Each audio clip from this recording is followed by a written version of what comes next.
Okay, welcome everyone on this wonderful webinar. Welcome to the electric vehicle webinar. California Interfaith Power and Light has done about a half a dozen educational webinars in the past, mainly focused on the ins and outs of solar energy, and we're happy to present our first webinar on electric vehicles. CIPL has partnered with the Golden Gate Electric Vehicle Association for the last 2 years, and the association has prepared a very thorough presentation for you today. On CIPL's website, which is interfaithpower.org, under Resources, there is a section on electric vehicles, which includes an EV guide written by Dale Miller, who is the president of the Golden Gate EV Association. I'm Alice Truffle, and I've had the happy opportunity to serve as Southern California Outreach Director for CIPL for 9 years.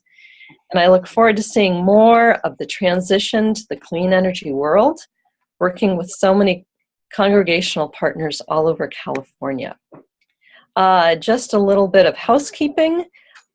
We will have a presentation first, and then we'll have a question and answer. For the questions, you can just simply click on the chat button, the chat icon, and type your question into the box, and we'll be getting that.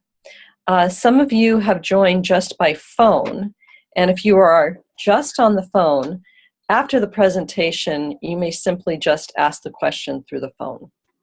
And I'd like to thank Sydney Young, our CIPL intern, who is in the San Francisco headquarters. She's managing the controls today, and she'll be facilitating the question and answer portion after the presentation. So now I'd like to turn this over to Dale Miller, president of the Golden Gate Electric Vehicle Association.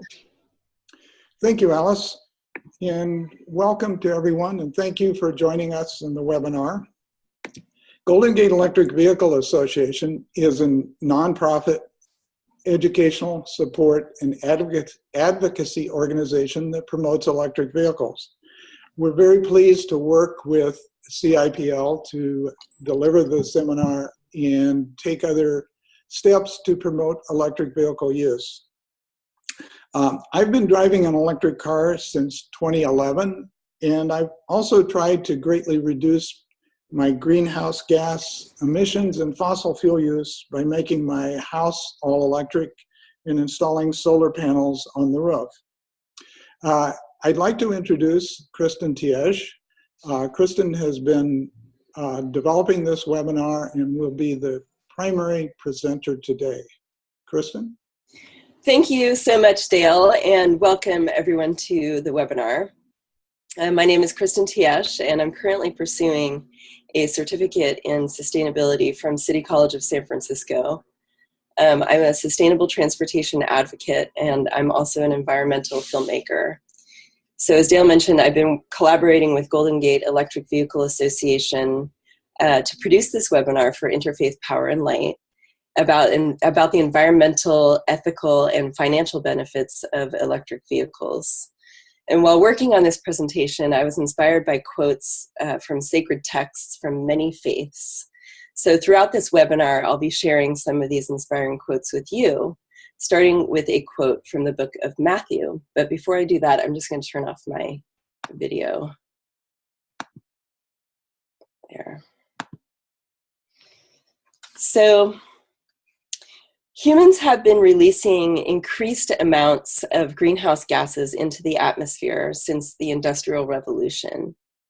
And in 2017 in America, we saw extreme climate change impacts from coast to coast in the form of severe, intense hurricanes to the longest wildfire season on record. These extreme weather patterns have continued in 2018. We've lived with the guilt of the impacts of the fossil fuel extraction and burning, but now we're losing entire communities in a way we haven't seen in recent history. In 2017, extreme weather in the US caused damages of over $306 billion and caused over 300 deaths. That is the true cost of doing nothing to stop climate change. So let's ask ourselves, can we afford to continue down this path? Each time we fill our cars with gasoline and drive them, we're not taking into account the environmental and health costs of that consumer choice. We need to make the connection between these environmental and social impacts and our personal consumer behavior. What are we doing that is causing such massive devastation? And what can we do to make amends?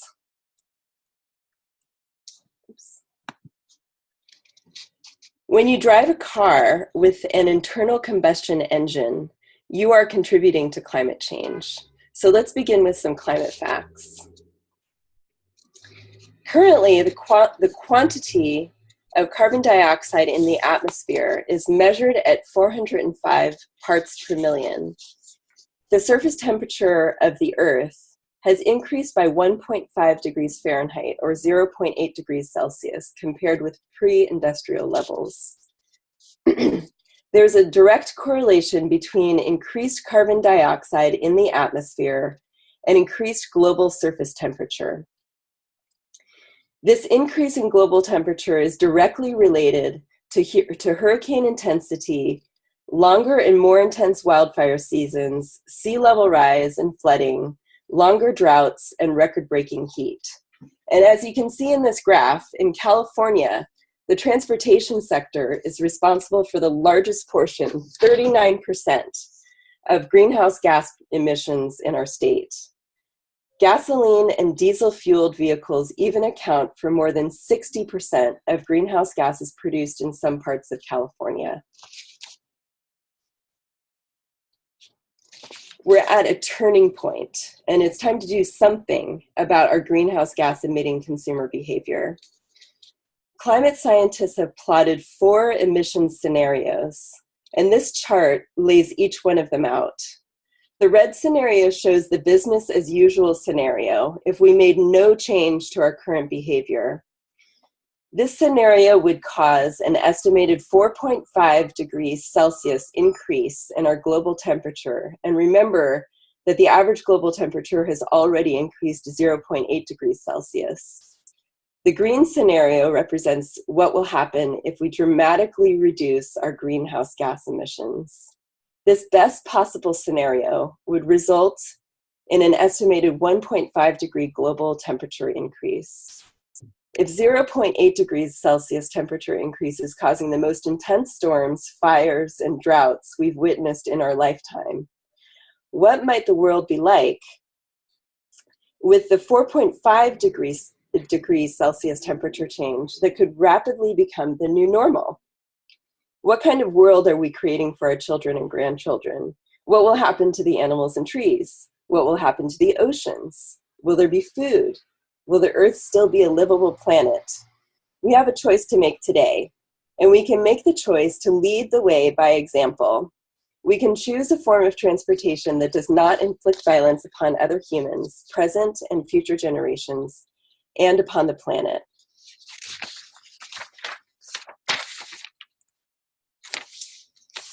Global spiritual leaders agree that it is urgent to act now. In his encyclical, Laudato Si', Pope Francis says that climate change is a problem that no longer can be left to a future generation.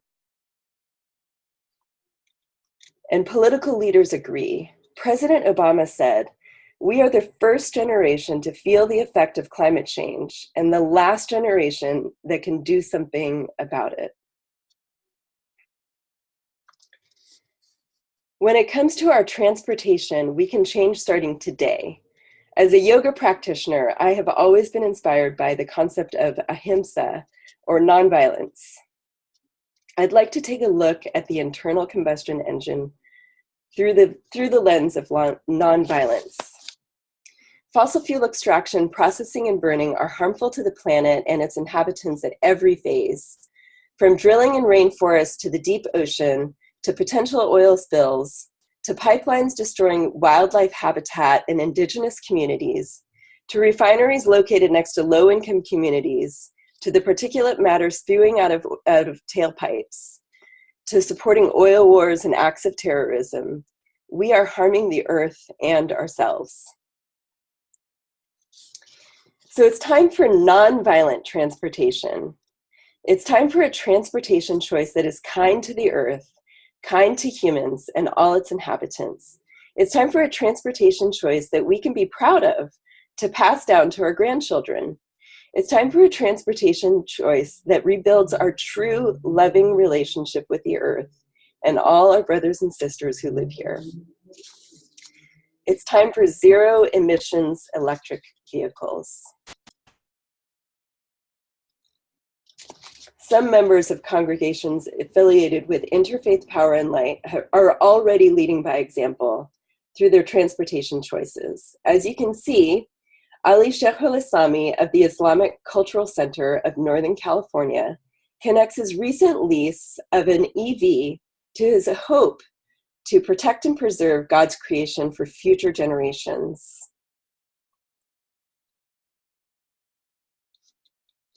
But in the face of the most extreme weather patterns in recorded history, many of us are still driving our internal combustion engine cars as much as ever. Can we afford to continue to turn a blind eye to the damage that the fossil fuel industry is causing at home and abroad? Or is it that we just don't know what we don't know? We don't have to live in darkness because the solutions to climate change are out there. And there are a lot of resources available to help us change our behavior. Switching to an electric vehicle could dramatically reduce carbon emissions and ultimately lessen the impacts of climate change. Currently, there are more than 1 billion gasoline and diesel cars on the road globally.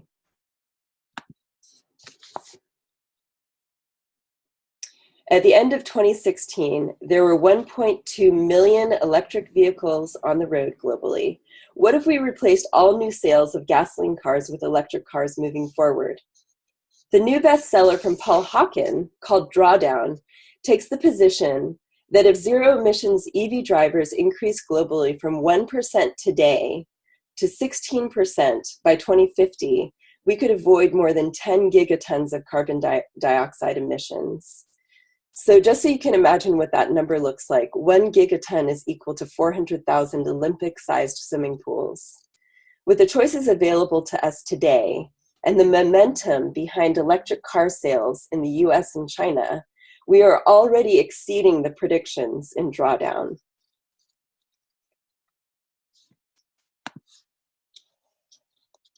And elected officials are helping us get there. Assemblymember Phil Ting has proposed 2 bills that will help California reach its climate goals. AB 1745 will require all new vehicle registrations to be zero emissions vehicles by 2040. AB 1184 is a new rebate program applied at car dealerships to make zero emissions EVs more affordable. This program will get 5 million EVs on the road by 2030. As people of faith, we need to move beyond our good intentions and take action. Switching from an internal combustion engine vehicle to an electric vehicle as soon as possible is one of the most effective steps you can take to reduce your carbon emissions. You can switch to an electric vehicle today to preserve and protect the planet for future generations. You'll also relieve yourself of the guilt related with destroying the environment, contributing to oil wars, and contributing to bad air quality and climate change. Here's Pat Carloni of Congregation Kol Shafar, who has put his beliefs into action. Pat felt a moral responsibility to change his consumer behavior, and now, by charging his electric vehicle at home with 100% renewable energy, he's basically driving a zero emissions vehicle. There is a wide range of electric cars to choose from, and as well as affordable and convenient ways to charge them. So driving an electric car is increasingly becoming a more common way to get around. But there's a lot of misinformation and opinions about EVs that aren't founded in fact. Let's shed some light on the truth. Here are 10 truths about electric vehicles to give you confidence about switching. Truth number 1, EVs offer a better, cleaner, and safer driving experience. Electric vehicles have zero tailpipe emissions. They accelerate quickly by providing more torque to the wheels. For example, Teslas can go from 0 to 60 miles per hour in less than 3 seconds. They have a quiet engine. They have better handling and responsiveness than internal combustion engine vehicles. They have high safety ratings, and EVs require less maintenance than internal combustion engine cars. Truth number 2, EVs are affordable and economical. I've broken this truth into 2 slides because we can all agree that saving money is really important. You can buy a new EV for $29,000 and up.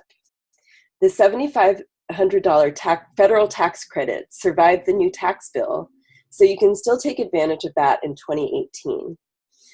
The California Air Resources Board offers a $2,500 rebate and an additional $2,000 for lower income drivers. Your electricity provider offers a $200 to $599 low carbon fuel standard rebate.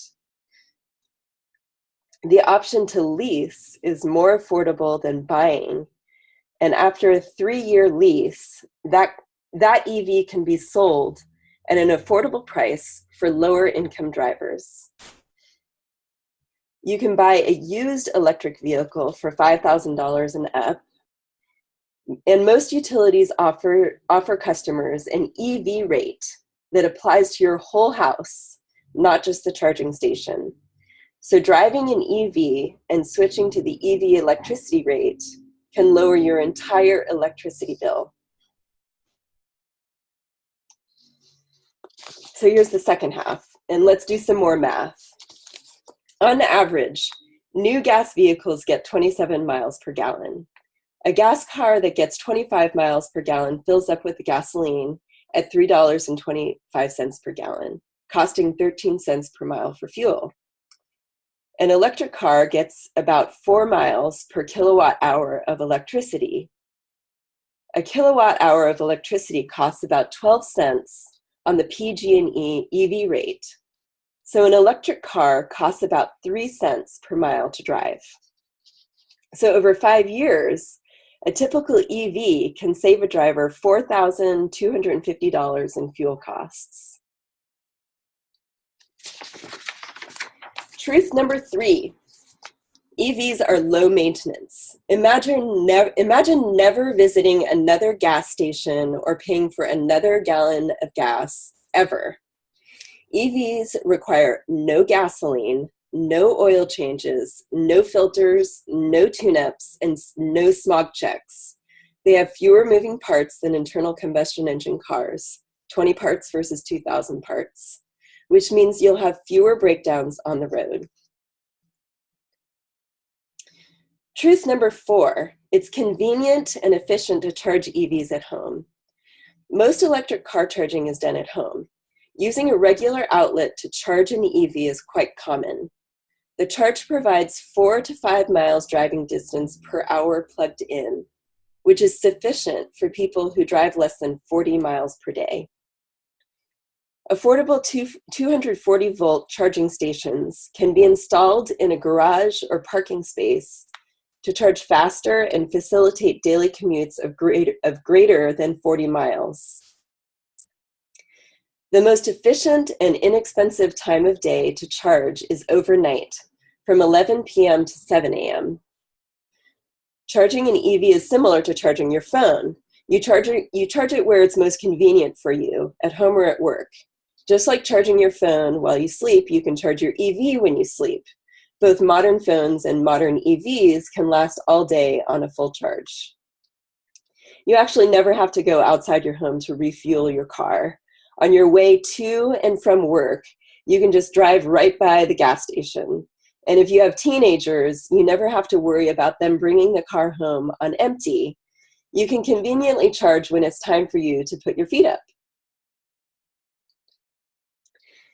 Truth number 5, EVs make great commuter cars. Now, many employers in California offer workplace charging connections. You can plug in your car when you get to work and it charges while you work. You can advocate for your place of employment to install outlets or charging stations. And with an EV, you get carpooling benefits. Truth number 6, EVs can go the distance. Affordable electric cars are available with driving distances of more than 200 miles on a full charge. Today, you can even order an electric car with a 620-mile range. EVs can go up to 170 miles in 30 minutes of charging. Fast and free charging stations are available along freeways to support road trips. Maps and apps like PlugShare and Tesla's Supercharger make it easy to plan your road trip. Truth number 7, EVs are zero-emission vehicles. EVs do not emit greenhouse gas from the tailpipe when driven. They do not need to rely on fossil fuel extraction and oil refining, which is the #1 source of carbon dioxide emissions globally. California's grid is getting greener and cleaner every year. Today, over 30% of electricity in California comes from renewable energy sources. While gas car emissions increase every year after you purchase them, EVs get cleaner every day as more solar and wind electricity is being added to the grid. Homeowners and commercial building owners can install solar panels and save even more on electricity bills. For example, this photo shows a solar-powered EV charging station at Mills College in Oakland. Truth number 8, EV batteries are safe, recyclable, and can be repurposed. EV batteries do not go to landfills. They are guaranteed for at least 8 years, then repurposed to store wind and solar electricity when it's most needed. Many electric car batteries are made of recycled materials. Lithium-ion batteries are also full of valuable metals and other materials, so they have plenty of life after being in an electric car, even if broken down for scrap. Truth number 9, switching to an EV now is more efficient than waiting. You do not need to wait until your internal combustion engine car dies to switch to an EV. For example, just as LED bulbs are more energy efficient than incandescent bulbs, so are electric cars to internal combustion engine cars. When you switch to an EV, you will save both energy and money. The internal combustion engine vehicle is a car of the past. In the era of climate change, we can now move forward and make a difference with zero emissions electric vehicles. Truth number 10, EVs are cars of today, not just for the Jetsons. Currently, there are 13 EV models on the market at different price points for all kinds of drivers. But in the next few years, all car manufacturers have plans to release more fully electric models. EV charging infrastructure is widely available, and excuse the siren going by. EV charging infrastructure is widely available and constantly expanding. EVs are equipped with smart technology, with autonomous or semi-autonomous freeway driving options. EVs are cars designed for the 21st century and beyond. They are cars designed to help us solve the climate crisis. Now here's some more inspiration from real people who made the switch. As I was preparing this presentation, a friend of mine from high school told me that he just bought a Chevy Bolt. Adam Powell, one of the Boston Temple Seventh-day Adventist Church, explains that it wasn't just climate change, but also environmental concerns on a local level that inspired him to switch to an electric vehicle.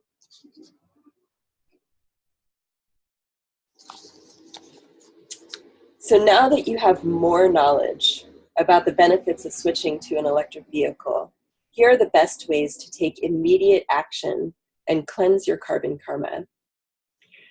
You can trade in your internal combustion engine vehicle and purchase or lease an EV. You can take your old car off the road through the state of California's Vehicle Retirement Program. The goal is to promote clean air by removing older vehicles that are currently on California highways and roads. The program offers a cash incentive to retire older polluting cars. The payout is $1,000 or $1,500 for lower income drivers. You can install a charging station at your place of worship or your congregation, or you can purchase a community EV for your congregation.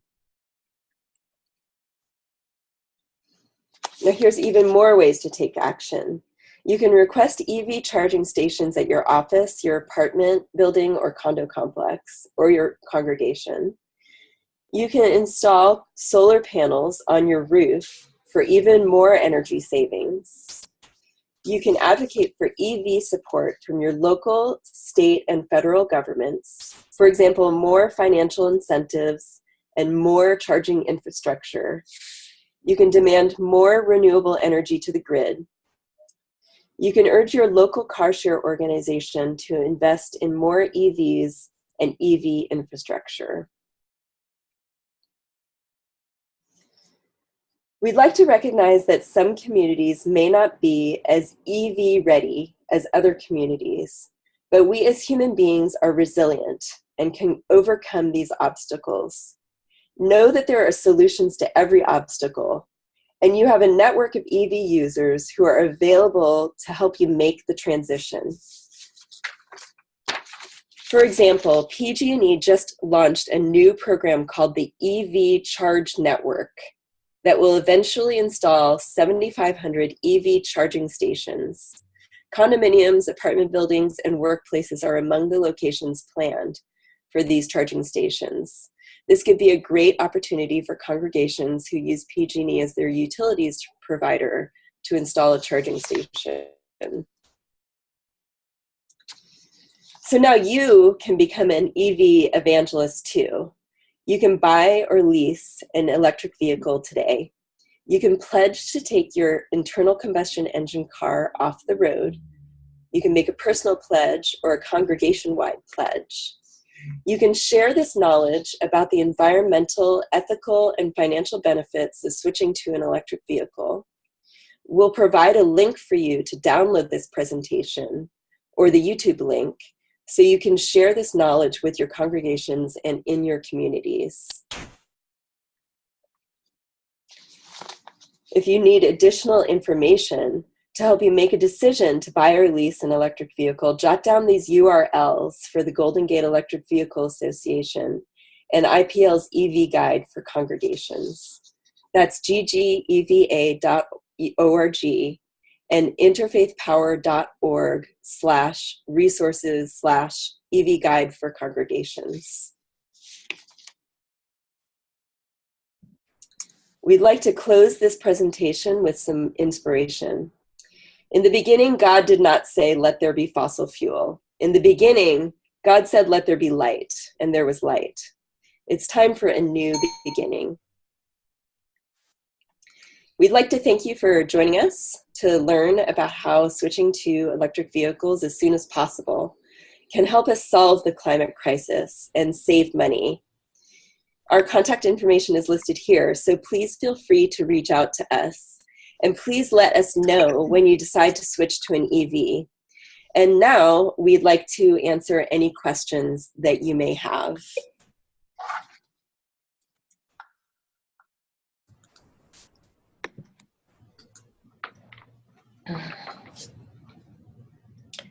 And we've been receiving questions throughout the presentation, the really great questions and comments and input from the attendees.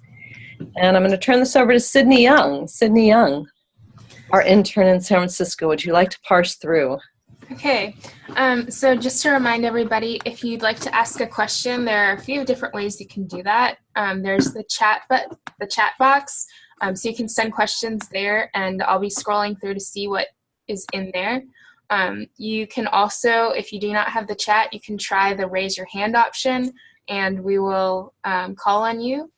And at some point in this little section of Q&A, I'll unmute the phone call participants and give everybody on the phone a chance to ask questions too. Okay? And as Kristin said at the end, we are recording this presentation, so we will make it available to everybody who registered just later today or tomorrow at some point. So to start off, this is a question about installing a plug in your house. So Yolanda wanted to know, regarding car affordability, what are the costs of installing a plug in your house? For most people, excuse me, for many people, they can use just a regular outlet. If you're driving less than 40 miles a day and you have the luxury of being able to sleep maybe 8 hours a day, just a regular outlet will work. A typical 240 volt charging station that would allow you to charge the car a lot faster is roughly $500. The cost of the electrician, the permit, in some communities actually offer reduced prices for electrical permits for EV charging. And the what it takes to get electricity to the charging station are usually in some cases, the bigger cost than the unit itself.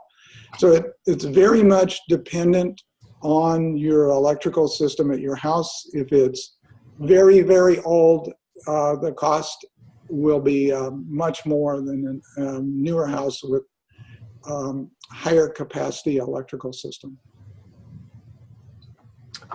Okay, so this next question comes from Cynthia, and she wanted to know, is there a handy list of EVs with prices and mileage ranges? And we've had some other questions about what EVs are available that are lower cost and mileage, and so that kind of covers all of those. So there is a page on the ggeva.org website that lists the electric cars available in California. And there are links to the manufacturers' websites. Unfortunately, the prices listed by the manufacturer are not always actually what you would pay. In many cases, if you shop around, those prices are much lower, and especially leasing offers are much lower. But there's a place to at least start checking the manufacturer's websites to see what the prices are. And that will also give you an idea of the cars available. But keep in mind, this changes very frequently. Car manufacturers are updating the mileage range on these cars every model year, or sometimes even sooner. And new manufacturers are offering cars that we may not have, that won't be on this list. So it's changing very rapidly, but that will give you a starting point.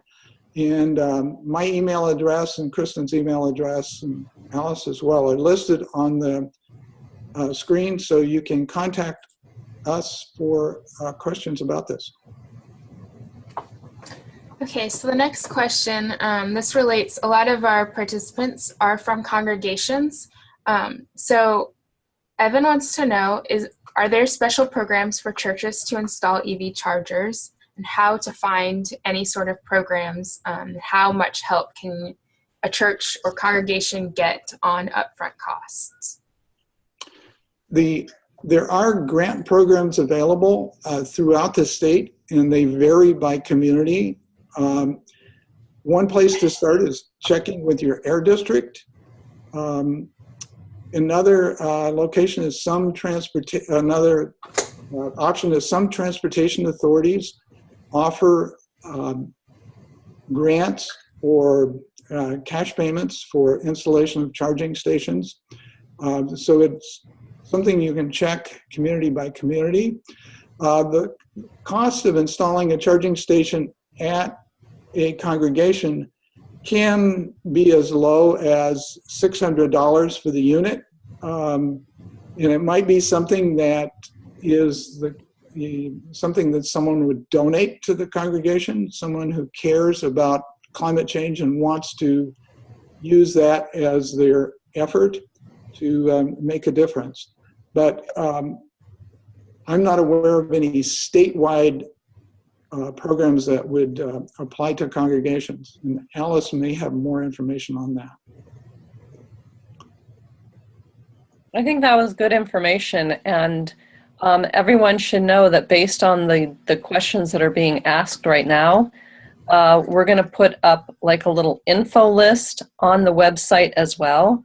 So if you are a participant or you signed up for this webinar, we will send you the link to the recording, and I'll also send you an attachment of a document with these resources that we're talking about, such as the link to the Golden Gate Electric Vehicle Association stating which EVs are available, and talking about rebates that are possible for congregations as well. Okay, thanks, Alice and Dale. The next question, this has been kind of a conversation that's been happening on the group chat. Is there a way to ensure that batteries for EVs are being responsibly produced, and checking that before buying? And are there figures about what emissions are spent producing an internal combustion engine vehicle versus an EV? There's been ongoing discussion about this topic. When you look at the cars, the difference between electric cars and the gas cars or internal combustion engine cars is essentially the drivetrain. Producing the car, the seats, the body, the windows, all of that is the same. There's been a lot of push by people opposed to electric cars, particularly in the petroleum industry, to say that making batteries is really bad for the environment. However, if you look at where the auto manufacturers are sourcing the materials for the battery, they are trying to source those materials responsibly. And if you look at manufacturing around the world, many of the auto companies have solar on their factories. Some are moving toward zero waste manufacturing. For them, it's a matter of money. They're trying to reduce their manufacturing costs, and so solar and wind electricity cost less for them. So it's a comparison of, do you want to continue burning fossil fuels and damaging the environment, or make this change to a car that doesn't damage the environment? We have a document that covers this that we can also make available on the website after this session. Okay, so at this point, let's try to give some people who may not have access to the chat an opportunity to ask questions. If there's anybody who's able to see us but does not have chat and you'd like to raise your hand, you can do that right now and we'll unmute you. Okay. Maggie, go ahead and ask your question. Hi. I was just curious about that 600-mile range. Is that an actual car now that has a 600-mile range? The car that has a 620-mile range is a car that Tesla has announced and is taking orders for. The reason we've mentioned that here today is just to show you an indication of where the technology is going. Okay. The fact that that is now possible and company is taking orders for that car. What company is it? It's Tesla. Oh. It has announced the car. So that this All right. Someday. This technology will start to show up across all electric car brands in the next few years. Yeah. That's great. It'll take off. Yeah, I'd also just like to add that the majority of people use their cars, just to run errands and drive to work. So the majority of the time, every day, you're not going to be driving 600 miles. So, so even if, even if like the best technology is not available on the market, like the technology that works for you and your lifestyle is already here. And you can probably, right, exactly. Most of us don't have. Well, we have an electric car. We have a Leaf, and we use it almost all the time. But we need something that'll go, 150 miles or 200 miles or something like that, or something for a road trip. So that's the dilemma there. The new Nissan Leaf that is just starting to be available in California has a 150-mile range. So there are other cars with more than 200-mile range, and as Kristin displayed the map of the fast charge stations, road trips are becoming very easy for many people. You need to stop to get something to drink, go to the restroom before the car needs to stop to charge. So road trips are becoming less of an issue than they were in 2010 when electric cars were first introduced in California from mass production. Mm-hmm. Thank you. Thanks, Maggie. I'm going to unmute our phone call participants. You don't have to ask anything, but I'm just going to give you a chance to if you want to.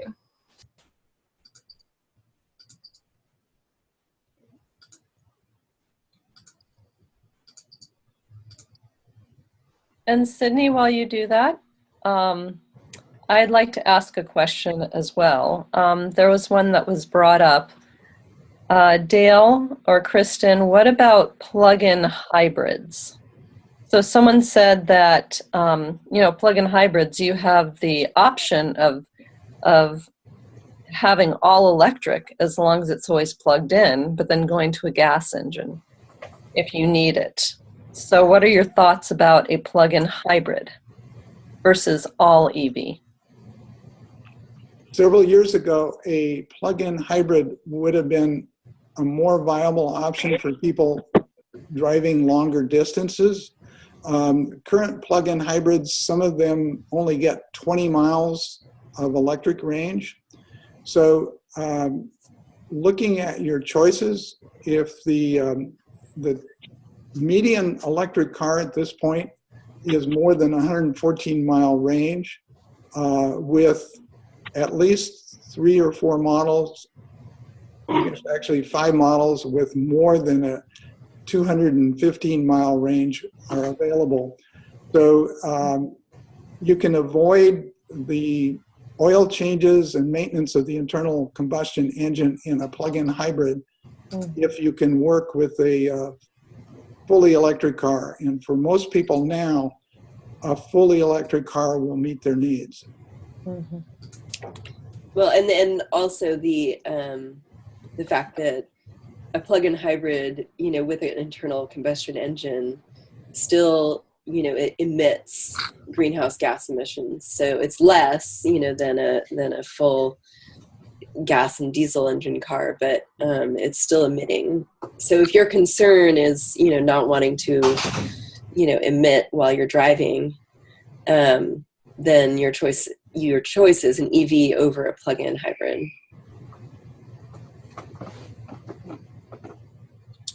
Okay, so we just had another question in the chat.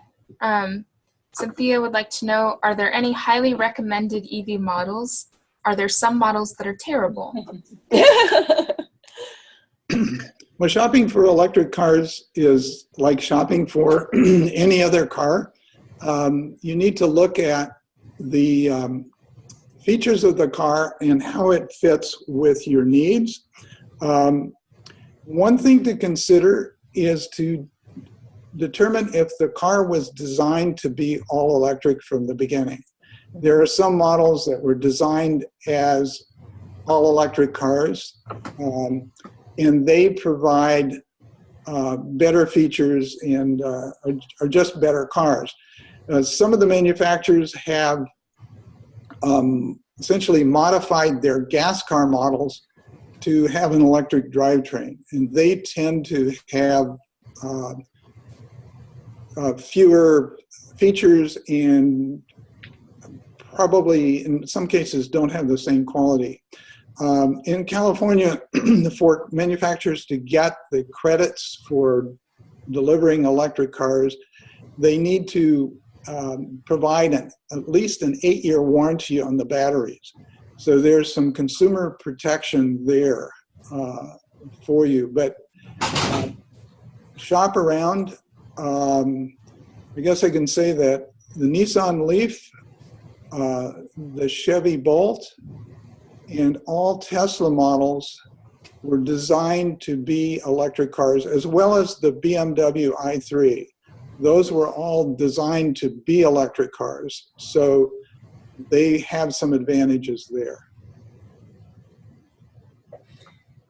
Also, I wanted to add that when I first started working with the Golden Gate Electric Vehicle Association, I attended one of their test drive events, and I got to ride in a few different models of electric vehicles, and I think I rode in a Bolt and one of these BMW i3s, and they were both very different driving experiences. So, if you're curious and want to, shop around, I would highly recommend, just trying it out and see what you feel is best for you. Another option we can offer is that our members have one of every kind of car available, including some that are obsolete and discontinued years ago. So we would be happy to link you up with drivers of the car that you're considering, and you can get their opinion on what they think of that car. That's really great. That's really great advice. We just had a comment from Debbie. This isn't a question. This is a comment that I think is really great. She said that 40% of Californians live in multifamily housing, and very few of them have access to overnight charging at home. It would be great if CIPL would work with the California legislator to get more rebates and incentives for owners of multifamily homes to install charging equipment. If we're going to have widespread use of EVs, this is essential. So thanks, Debbie. That's really great feedback. I really agree with Debbie's comment. I would like to encourage everyone to keep in touch with the legislators to address this. There's some work going on in building codes for new multifamily buildings to make sure that they provide access to electricity at all of the parking spaces. So I think this is something where we can really make a difference by making sure that there's access to electricity available for everyone that lives in a multifamily building.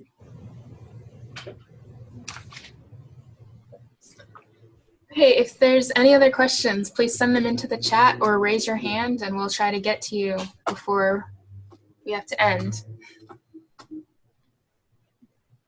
While we're waiting for people to ask questions, I just wanted to say that we're often contacted by electric vehicle companies, and a lot of times they're looking, or organizations like Environment California are looking for houses of worship in which to conduct a ride and drive. So if you're in a house of worship, especially one that is centrally located in a large area, accessible to many, many communities, please get in touch with me and we'll see if we can set up a ride and drive.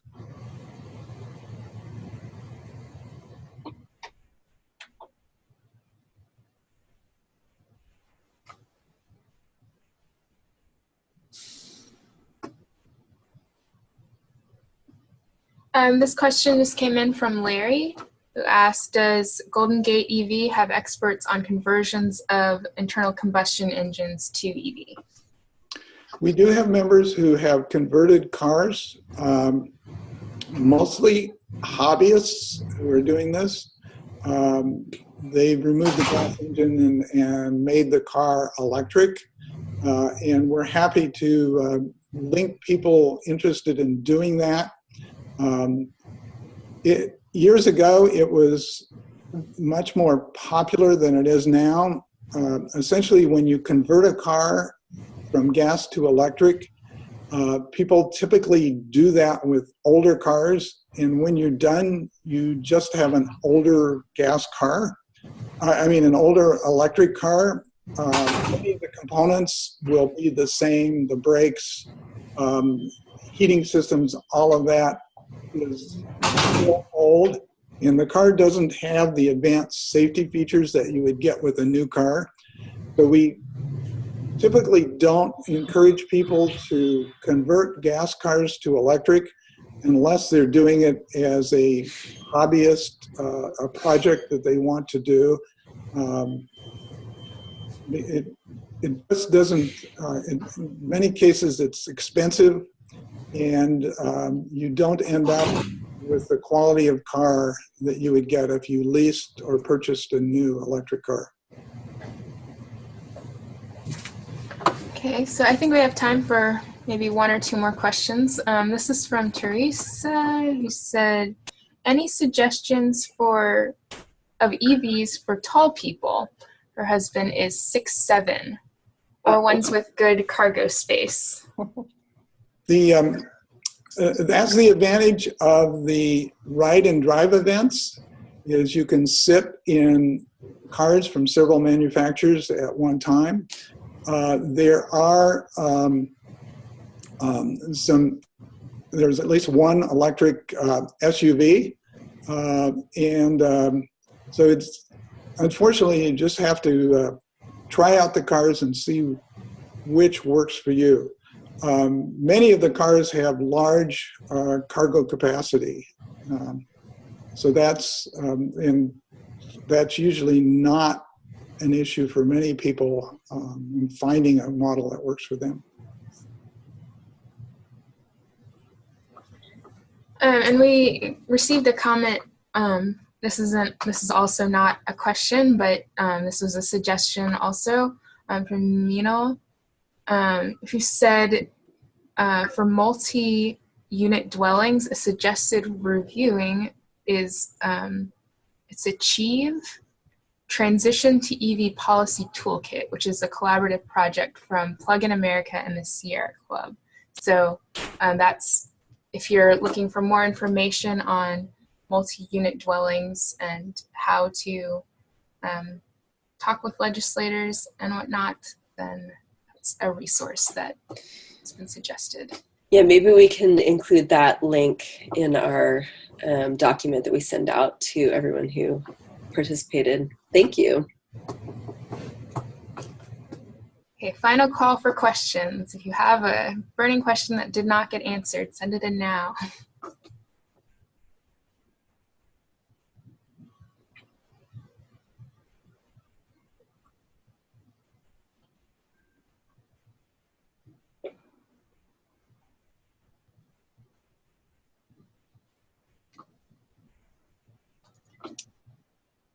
Sydney, it looks like people don't have any more questions right now, but a lot of folks have said that it's really, really important that we continue to lobby for legislation for EVs and to make EVs affordable to all people.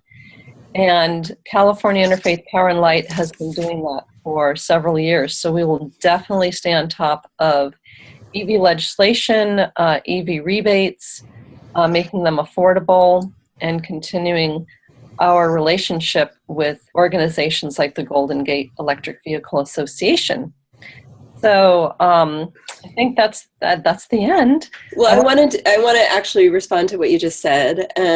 While I was researching this presentation, and I found the bills that were being proposed by Phil Ting, you can actually go to his website and you can sign a petition, I think, on his website to support these two bills that he's proposing, AB 1745 and AB 1184, which are EV bills to promote EV usage in California. So those would be two other ways for people to support legislation. Thank you so much, Kristin. That's really great. And keep looking in your inbox for sign-on opportunities from us as well for legislation like that. So I'd like to thank Kristin and Dale and Sydney and all the people on this call for your interest. Next time you purchase a car or lease a car, doesn't have to be new. It can be, I just wanted to say, Susan Stevenson, our executive director, leased a 3-year-old car that had just been leased. So she went and she got a Chevy Bolt for like $12,000. So keep an eye on things like that. And we thank everyone for your interest, and we'll send a link to this webinar and follow-up information. Thank you. Thank you.